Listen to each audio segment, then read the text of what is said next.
welcome everyone on this pious occasion of Guru Purnima or full moon of Asala. We convey our heartfelt good wishes for everyone's spiritual upliftment. The full moon falling on the coming Sunday, that is on 5th of July, is not just a common occurrence. Instead, it is an yearly event which is very special and important for all those who are interested in the spiritual upliftment of themselves and the whole of humanity. When we talk about the scientific aspect of the Sanatana Hindu religion, at that time we will discuss why most of the Indian festivals are celebrated on full moon and what does HPV says about it. But at present, we keep ourselves concentrated on our subject and would like to start this presentation with a hymn to Guru principle, with Guru Stotra, which is permeating the whole of nature and guiding and inspiring those who are in need, and also which is in harmony with the almost global tradition of invoking the spiritual beings before beginning a beneficent project.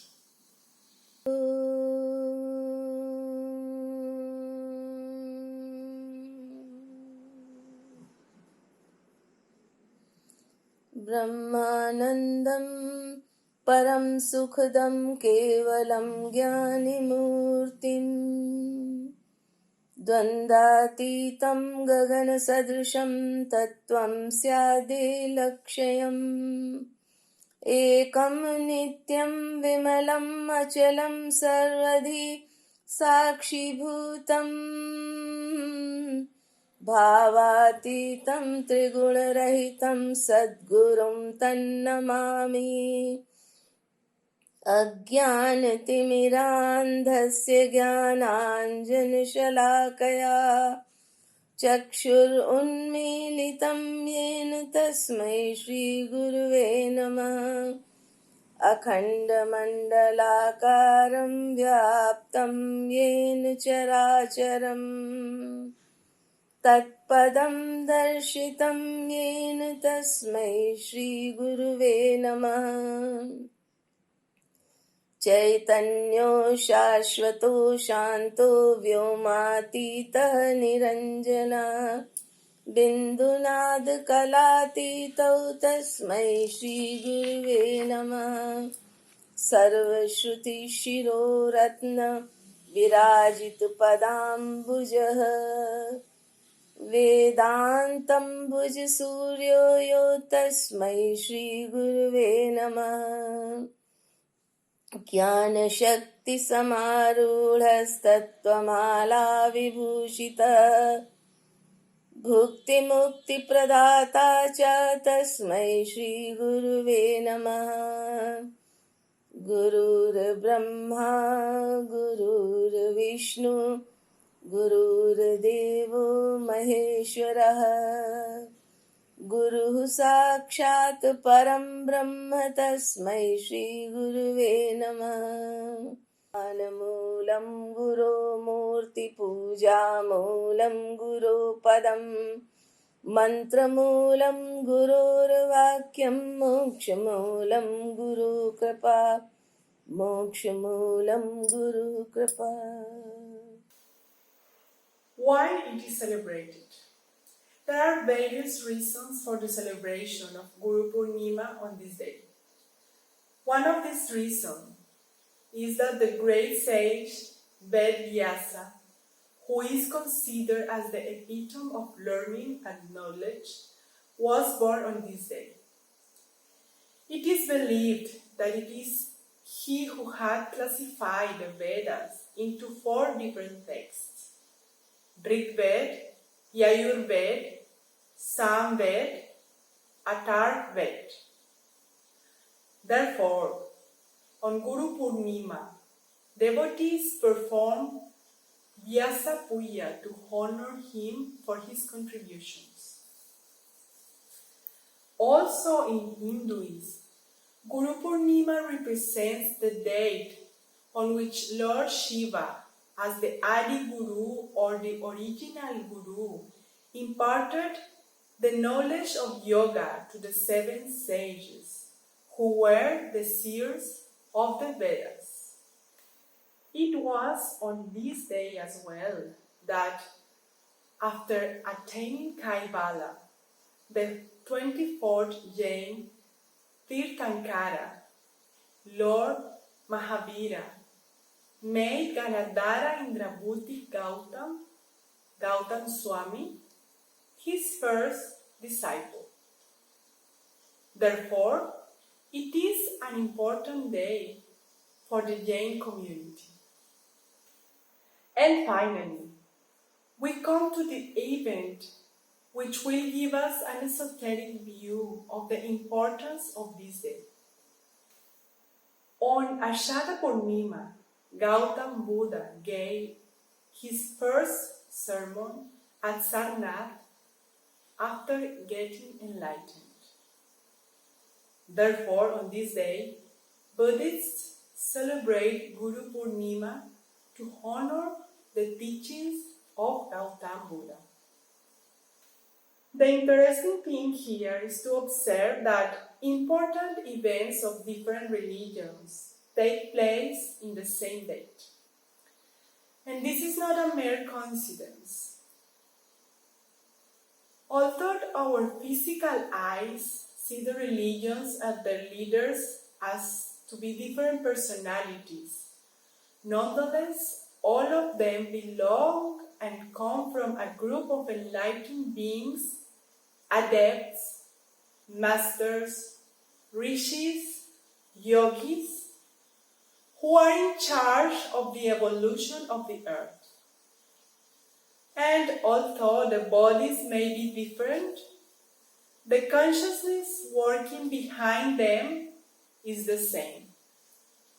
So, be it Vyas, Dakshinamurti, Thoth, Hermes, Krishna, Mahavir, Buddha, Zoroaster, Jesus, they are all the fruits of the same tree, and that is why there is so much similarities in their esoteric teachings.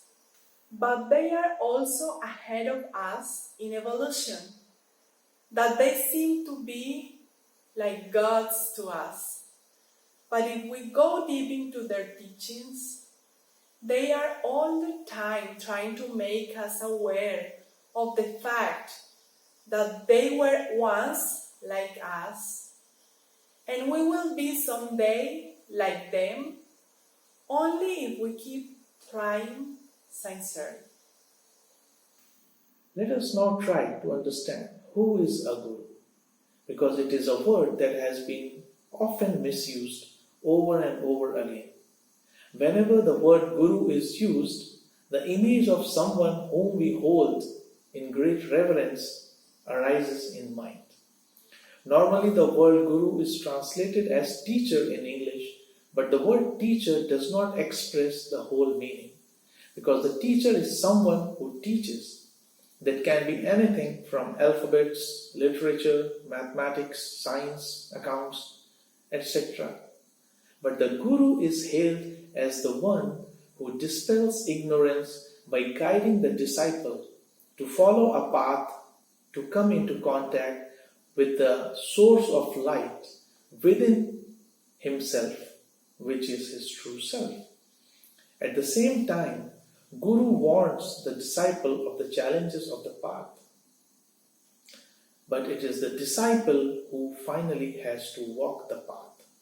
That is why a guru can be a teacher, but every teacher is not necessarily a guru. And this fact is further clarified by understanding the root meaning of the word guru. The Sanskrit word guru is derived from two root words, gu and ru, where gu refers to ignorance or darkness and ru means elimination or removal. So a guru is not merely a teacher, but someone who leads the student from unreal to real, from darkness to light, and from death to immortality. And there are various other English words that HPB has used as an alternative for guru, like teacher, instructor, preceptor, guide, director. Basically, someone who has already walked the path and reached the other shore and who is in a position to guide those who are behind him. And therefore, HPB writes, a guru was ever considered as Chela's benefactor because he imparted that which was more precious than worldly wealth or honors, that which money could not buy, and which concerned the welfare of the pupil's soul and future weal or woe. Yet the Guru is not the only one pointed out to the Chela's consideration, but also all those who help a disciple one way or the other to pursue and progress in his studies. And also this is very important to understand that the Guru does not favor any disciple by removing ignorance, as majority of people would wish to believe, and which in turn becomes a source of exploitation. But the disciple has to work sincerely to earn the assistance from the Guru. He has to work sincerely on the path shown by the Guru to remove that ignorance himself. And that is why it is said, an adept becomes such by his own exertions, by the self-development of his own power, and no one but himself can effect this work. An adept becomes, he is not made. And this gives us a hint that in a broader view, Guru is not just a person in the physical body, but it is a principle working in the nature, ever helping those who are not only willing to know the truth, but also making an effort for it. It is a principle which is at the very basis of evolution and which can take form of anyone, anything, to impart the understanding of truth to the individual who is making an effort in that direction. Maybe that is why in the Guru Stotra, a Guru is said to be beyond the manifested Trinity and equated with Parabrahman. To clear this, HPB writes, the office of Guru or guide is to adjust the disciple in his progress and not to drag or push him forward. So basically, it is a department in nature that works by having different individuals holding that post depending upon their evolution at different times. And as the saying goes, when the disciple is ready, the Guru appears. So those who worry about not being able to find the Guru need to relax, because when their preparation is complete, the Guru will appear automatically, or the nature will find someone or something to convey that understanding within us for which we have worked hard. And maybe that is why Light on the Path says that no one is your enemy, no one is your friend, all alike are your teachers. Which means that if we want, if we are willing to learn, we can learn from anybody. We do not need to have a Guru with a physical body. And the story of the young Dattatreya is famous in Hindu texts as the one who started with nothing and without teachers. Yet he reached the self-awareness by observing nature during his sannyasi wanderings and treating these natural observations as his 24 gurus, which included plants, animals, insects, fish, birds, snake, python, and even sun, moon, earth, etc.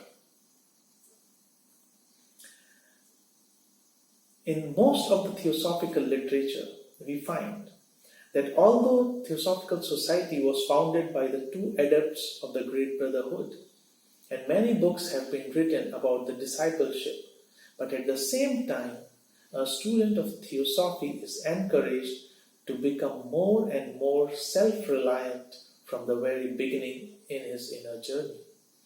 We study that our higher self, or monad, which is our true self, is our one and only Guru.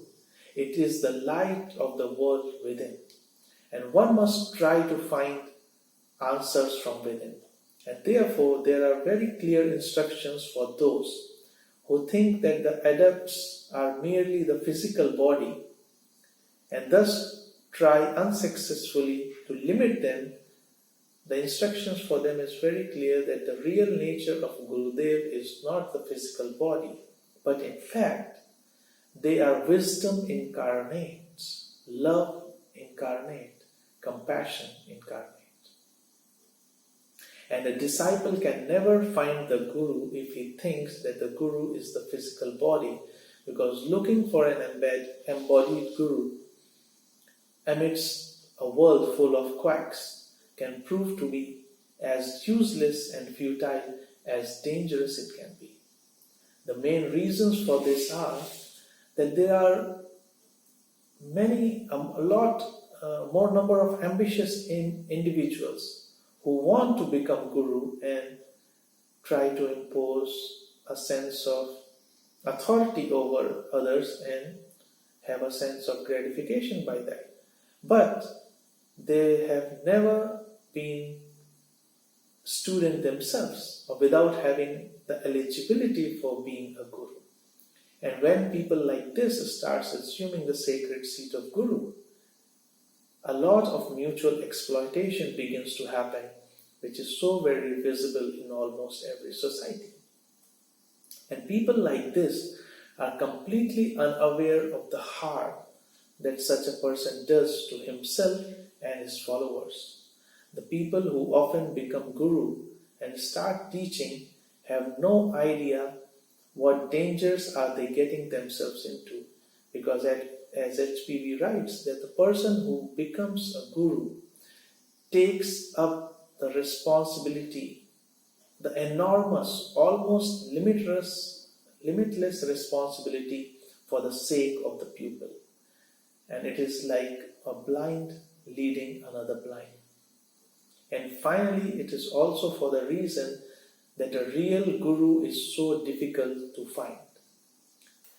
So a very obvious question arises.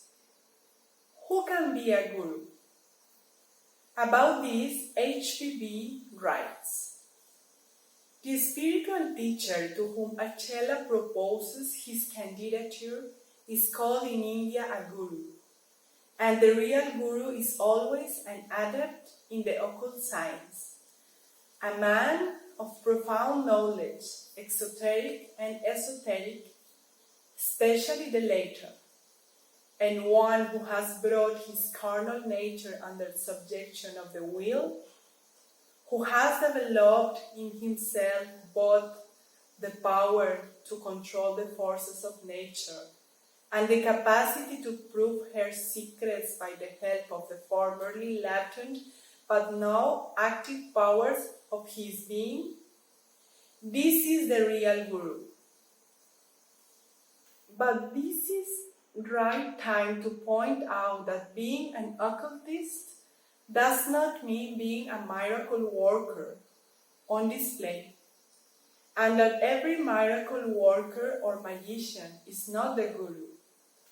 But this is the biggest fallacy of the human mind, to think of psychic powers or miracles as same as the spiritual development of the individual, and from these arises the exploitation. When in fact a real Guru will never use his powers to influence someone unless it is for the greater good. In fact, there are no miracles, only our ignorance of the laws of nature. Now we come to that special event that is celebrated on this day every year. In his book, The Masters and the Path, C.W. Leadbeater writes that besides the great festival of Vesta that has just happened on 7 May 2020 and that is celebrated every year during the full moon of Taurus, there is one other occasion in each year when the members of the Brotherhood all meet together officially.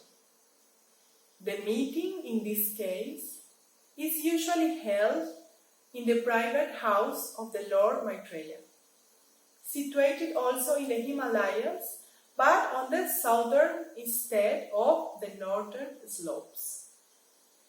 On these occasions, no pilgrims on the physical plane are present, but all astral visitors who know of the celebration are welcome to attend it.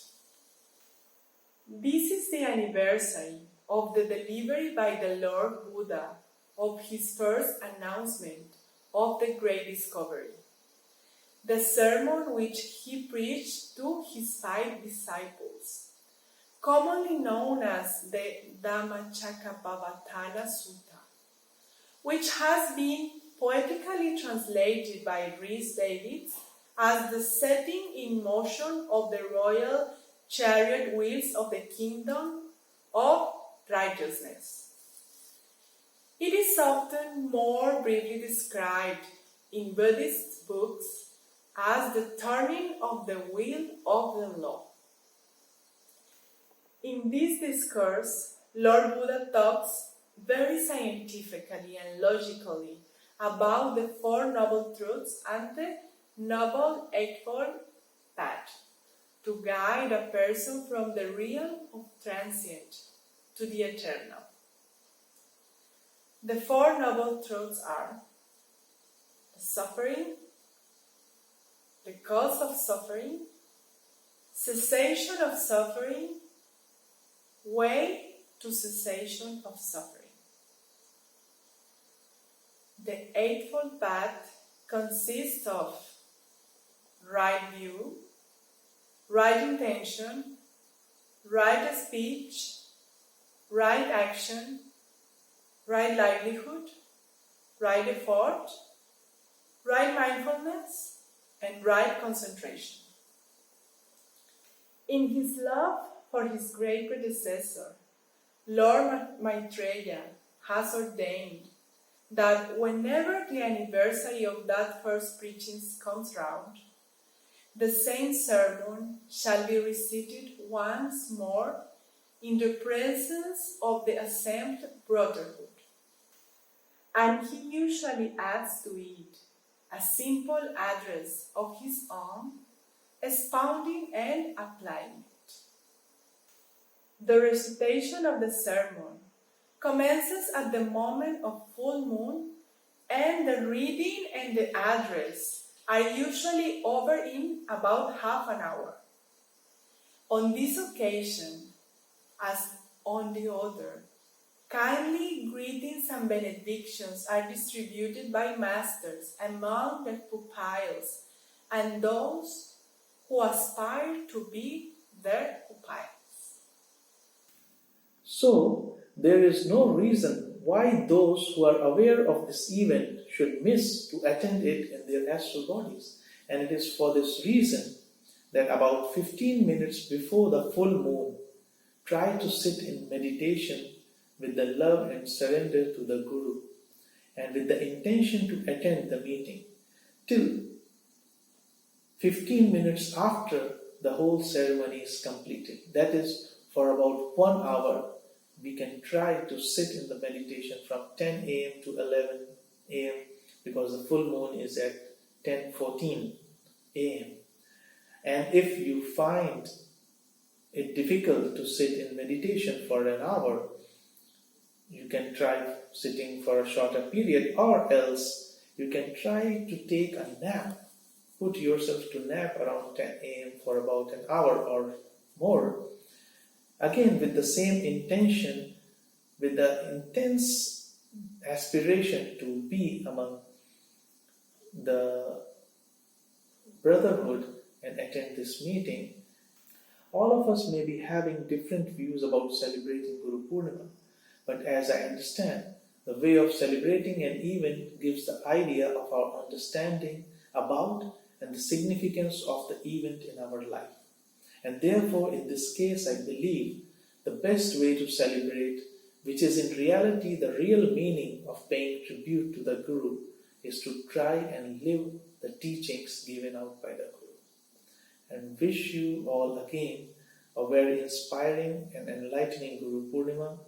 And we end this presentation by a very meaningful prayer on this occasion, which is a universal prayer of Jain religion, in which salutations are paid to all the teachers, adepts, and all the masters. Om Namo Arihantanam, Om Namo Siddhanam, Om Namo Ayariyanam, Om Namo Uvajjayanam, Om Namo Loye Savasahunam, Eso Panchanamukaro, Savapavapanasano, Mangalanam cha Savvesim, Padamam Havai Mangalam, Padamam Havai Mangalam.